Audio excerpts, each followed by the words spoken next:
¿Qué tal amigos, amigas de Otra Mirada? Bienvenidos a una nueva edición de Mesa Política. Esta semana estamos a la expectativa de cuáles son las salidas, las apuestas que se están haciendo a nivel político, tanto desde el Congreso como en el Ejecutivo, a propósito de esta propuesta de la reforma adelanto de elecciones. Para hablar sobre ello estamos ya con el ingeniero Salomón Lerner, el director de Otra Mirada, y con Carlos Bedoya, periodista, analista político y también integrante del directorio de Otra Mirada, a quienes les damos la más cordial bienvenida. Ingeniero Salomón, Carlos, ¿cómo estamos? ¿Qué tal, Paco? Salomón. ¿Qué tal? ¿Cómo estás, Paco? ¿Qué tal? Bien, primero lanzo una pregunta a la mesa, un poco para saber, frente a esta situación, ante un Congreso que está dilatando la discusión, está esperando una respuesta de Venecia, está esperando propuestas de analistas o de constitucionalistas, ¿no es cierto?, que ya han adelantado opinión. Y un presidente de Vizcarra que le ha dicho a algunas bancadas: yo voy a esperar hasta finales de septiembre y me pegaré a la Constitución para tomar una salida. ¿Cuáles son las salidas? ¿Cuáles son las propuestas? ¿Cuál es el panorama que se perfila frente a este tema? Bueno, yo precisamente veo que estamos yendo al choque. Es decir, las fuerzas se preparan para el choque. De un lado, esta derecha lumpen, que tiene su expresión política en el Parlamento con el fujimorismo y los despojos del APRA. También con la CONFIEP, porque media CONFIEP está metida en el lío Lava Jato, no tienen ya que negociar con el gobierno, ¿no?, que le ha tocado a una derecha reformista de Vizcarra asumir esta pelea. Digamos, no tienen que negociar, porque el punto de negociación precisamente es no si ponemos orden al país, no si salimos todos ordenados a la gobernabilidad, sino el punto que impide la negociación es que media derecha lumpen iría a la cárcel. Y adelantar elecciones significa que el proceso de los fiscales, encabezado por Vela, por Pérez, Juárez Atoche y otros que están haciendo un buen trabajo, seguiría. Y eso precisamente es lo que digamos, no se quiere desde el lado que está comprometido en todos estos actos de corrupción, en esta mafialidad. Para el lado de la CONFIEP vemos ahí el factor Graña y Montero, después de que la auditoría forense está en manos de los fiscales, y esa auditoría forense no solamente revela la caja 2 de Graña alimentada con obras sobrevaloradas al Estado, sino también habría otras trampas que le habrían hecho al propio sector empresarial privado peruano, ¿no? Entonces, digamos, es un momento donde no hay negociación posible, porque se tiene que acabar el proceso anticorrupción. Dejarlo a Vizcarra ahí es que ese proceso continúe, por lo tanto se prepara la vacancia a toda velocidad. Si no lo han vacado es porque no tienen todavía los votos. Y del lado de Vizcarra yo pienso que se alista el cierre del Congreso. Él está en la reunión que ha tenido con los parlamentarios, estas 5 bancadas, creo que él ha tanteado un poco en qué terreno se mueve, pero me parece que él va a dar una sorpresa. Y efectivamente es raro, ¿no?, que las crisis políticas tengan plazos, ¿no? Y esta crisis política tiene plazo, que es el 30. Y termino con la siguiente idea. Esta pelea que se está dando en este momento, es decir, la resolución de lo que estamos viendo, que ya no da para más, o cierre o vacancia, va a derivar o va a tener la consecuencia de quién gobierna el Perú. Entonces, ahorita se está jugando la elección nacional. Los que están metidos en la pelea no solamente están viendo el tema de si van a la cárcel, si adelante elecciones, sino están disputando el gobierno y el poder. Quien no esté metido en esa pelea, quien esté pensando que no, mejor al 21 porque quiero estar tan preparado como quisiera estar para enfrentar esas elecciones, o quien está con una agenda economicista, o yo no me quiero meter en este lío de Ejecutivo-Congreso, cuando no es ese lío, sino es un lío contra una mafia, no va a participar del próximo gobierno. Entonces la pregunta es, ¿qué gobierno va a quedar de todo esto, no? Ahí lo dejo. ¿Cuál es la salida? Bueno, coincidiendo en muchos de los aspectos que Carlos nos ha relatado, aquí hay un problema de irracionalidad. Si nosotros pensáramos racionalmente este tema, a la señora Keiko Fujimori le convendría un adelanto de elecciones para tener inmunidad. Ella se presenta y va a poder lograr probablemente, si no la presidencia de la República, un curul que le daría inmunidad parlamentaria, ¿no? entonces uno no se puede contestar por qué no va a una elección anticipada para justamente lograr su inmunidad y blindarse en todas estas investigaciones en las cuales está ya en curso. Por el otro lado está un presidente de la República, Martín Vizcarra, que es un ingeniero que se supone que también actúa con la racionalidad y no con la irracionalidad. Por lo tanto, nosotros pensaríamos que él debería tener, al haber lanzado el anticipo de las elecciones, un escenario B o una alternativa B. Y eso es lo que un poco Carlos ha mencionado, que podría ser, no la sorpresa, sino el paso siguiente al rechazo del Congreso de poder anticipar las elecciones bajo las leyes comunes y corrientes de lo que ha pedido el presidente de la República, ¿no? Sin embargo, estamos a esa espera, mientras el Perú se desespera, ¿no? Y ese es el otro tema. Hay una desesperación del punto de vista político, pero también hay una desesperación, como se ha mencionado, del punto de vista judicial, porque todos los procesos tienen que seguir con toda la certidumbre de alcanzar los objetivos, de que todo este panorama de corrupción salga a la luz y sepamos quiénes han sido los beneficiarios y quiénes han sido los afectados de esto. Indudablemente todos sabemos que los afectados es los 31 o 32 millones de peruanos que no pueden usufructuar una cantidad importante de dinero para las obras públicas o para las mejoras en una serie de aspectos de infraestructura del país, ¿no? Y termino diciendo lo siguiente: toda esta espera que desespera es que el país indudablemente también está en una ralentización de su economía, que significa 100 a 150.000 puestos de trabajo hoy día que no se están creando y que entran al mercado estos jóvenes peruanos que terminan profesiones o que pasan de las escuelas técnicas o secundarias a la masa laboral y que hoy día no encuentran trabajo. Si esto continúa a los 2 años que hoy día el oficialismo que gobierna el Congreso seguiría para adelante, seguramente dentro de los 2 años vamos a tener más de 250.000 a 300.000 desempleados en el país, más de los que hoy día tenemos, ¿no? Ahora, ambos han mencionado un tema que tiene que ver con el asunto de la lucha anticorrupción, esas investigaciones fiscales que se están realizando, y van saliendo cosas nuevas. Hay nuevos códigos, hay nuevos nombres en la lista de Odebrecht, y se está hablando ahora de pagos para campaña legislativa. Entonces, ¿qué Congreso va a querer adelantar un proceso electoral si es que dentro de unas semanas aparecen nombres de congresistas que están ahora ocupando una curul y que podrían decir no adelantamos nada, nos quedamos hasta el 2050 para seguir disfrutando de la inmunidad? ¿Cómo este factor de la lucha anticorrupción incide en toda esta situación en la cual nos encontramos? Más que incide, creo que es el fondo. Es decir, cuando José y Hernando Graña se colocan como colaboradores eficaces, me imagino que medio gran empresariado, medios dueños del Perú, me refiero a las élites, ¿no? A los dueños, a los que mandan, no a los gerentes ni a los operadores, sino a los dueños. Medios dueños del Perú dirán, oye, aquí también nosotros podemos estar en problemas, porque si uno mira los directorios de los que son las familias Benavides, Rodríguez Pastor y Graña y otros más, vamos a ver que los mismos operadores se han paseado por todos esos directorios. PPK, Abusada, Zavala, Klimper, etcétera, etcétera, etcétera. Una serie de personajes que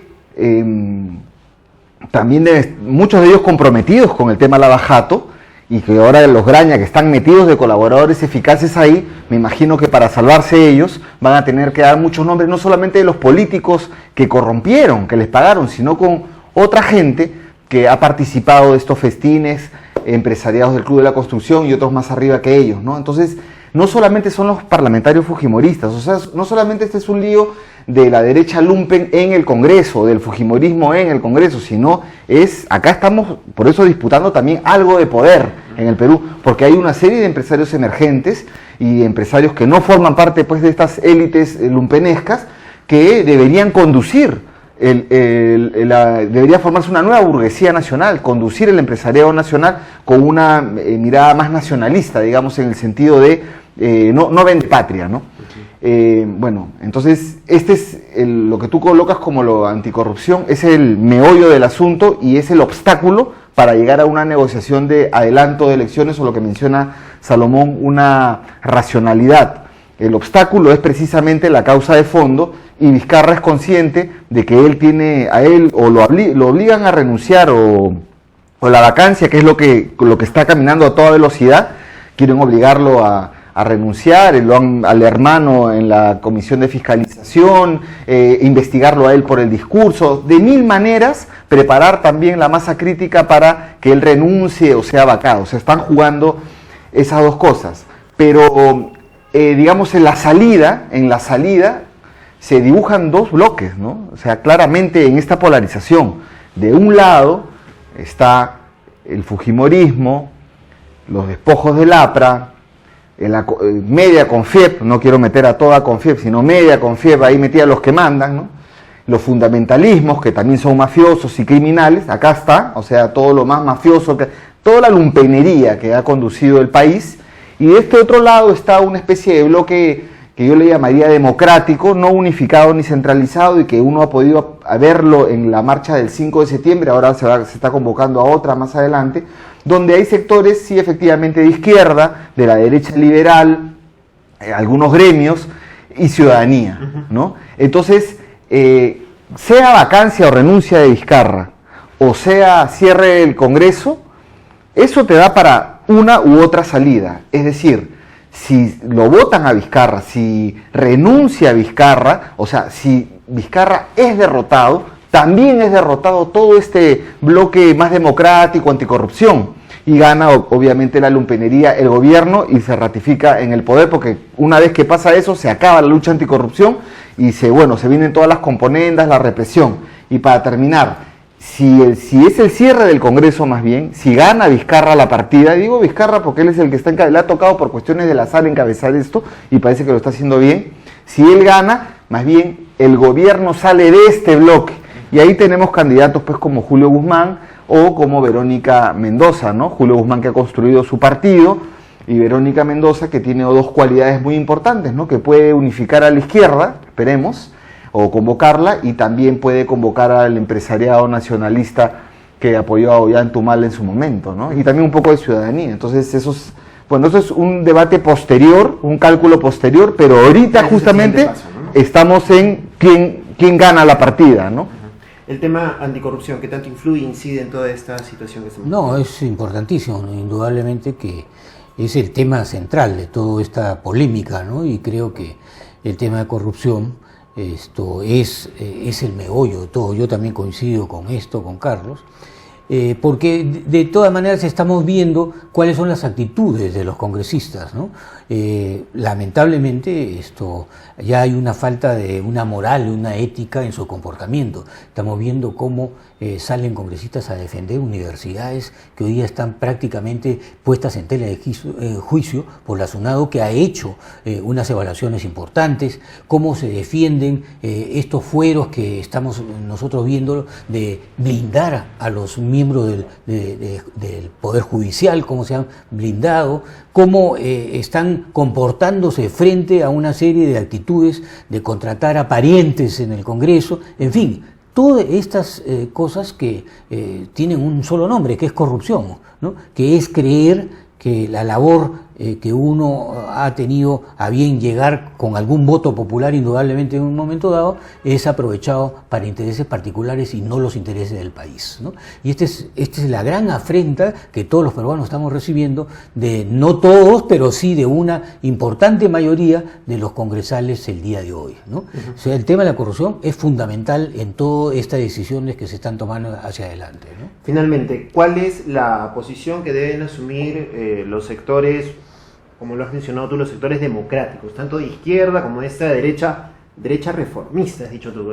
¿Cómo se unen estos sectores y cuál debe ser su posición frente a esta situación y post-resolución, lo que ocurra, cierre o vacancia? No, pues están en el bloque del cierre del Congreso, lógicamente, y creo que ahorita hay que postergar todo. En este momento hay que postergar todo, no estar desenfocados, no ir a la primera lucha que se presenta por cualquier otra cosa, no, sino acá, en este momento es pleito contra la mafia. Creo que la contradicción central es contra este esta derecha lumpen, esta lumpenería que está ahí todavía a la defensiva. Si bien es cierto, la tendencia principal es el cierre del Congreso, hay que empujar esa tendencia, igual todo no está ganado, hay bastante espacio para la intriga y la conspiración, entonces se debe avanzar ahí. Cuando tú ves fotos como por ejemplo, a ver, unas imágenes, ¿no? El CEO de Sauder con los funcionarios de Energía y Minas, diciendo vamos Tía María, y desmadrando todo, hasta el propio sector minero. Cuando tú ves que Yanacocha no paga impuestos, o que en general el sector minero se le devuelve más impuestos de los que aporta, a ver, ¿qué significa eso? Cuando tú ves que Lograña y Montero le han robado al país y también al sector empresarial peruano, ¿qué significa eso? ¿No es cierto? Y todo eso tiene un sistema político cerrado que los representa. Y cuando ves también que las economías subalternas, las economías ilegales, no solamente dan beneficios de repente a crimen organizado, sino también están involucradas con el sistema bancario internacional o con las transnacionales de las cervezas y tal. Entonces, ¿tú qué ves? Tú ves que hay un consenso agotado.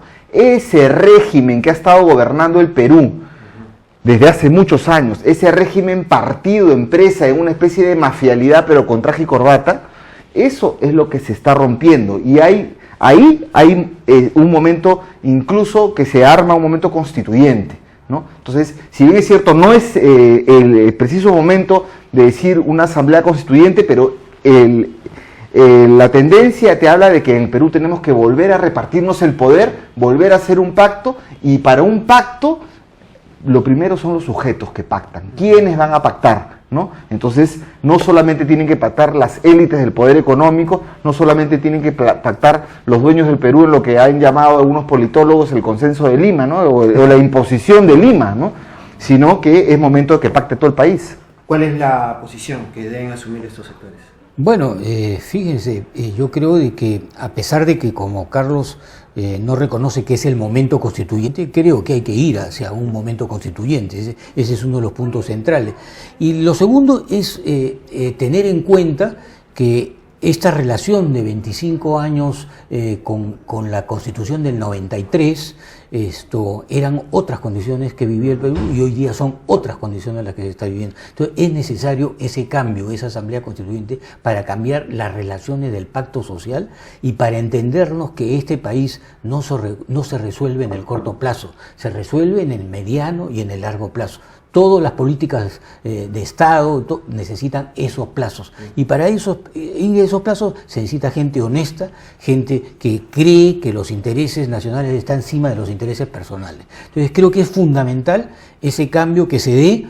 Esperamos hasta algunos días más, algunas semanas más, pero tenemos los ciudadanos que creemos en la democracia, en los sistemas de un régimen justo, honesto, creemos que se va a ganar esta pelea porque es muy importante para el futuro del país. Pero yo sí creo que es el momento o sea, que la salida es la constituyente. Definitivamente, por eso digo repartir nuevamente el Perú, sino que en este preciso momento se juega otra cosa. Estamos de acuerdo, pero el artículo 60, 62, 66, Estado subsidiario fuera, que los recursos naturales no sean pues de los concesionarios y que los contratos ley se acaben, ¿no? Resolvemos esto, sacamos a esta gente y después vamos... Es que esa es la solución final, pues, porque si no vamos a volver a lo mismo, ¿no?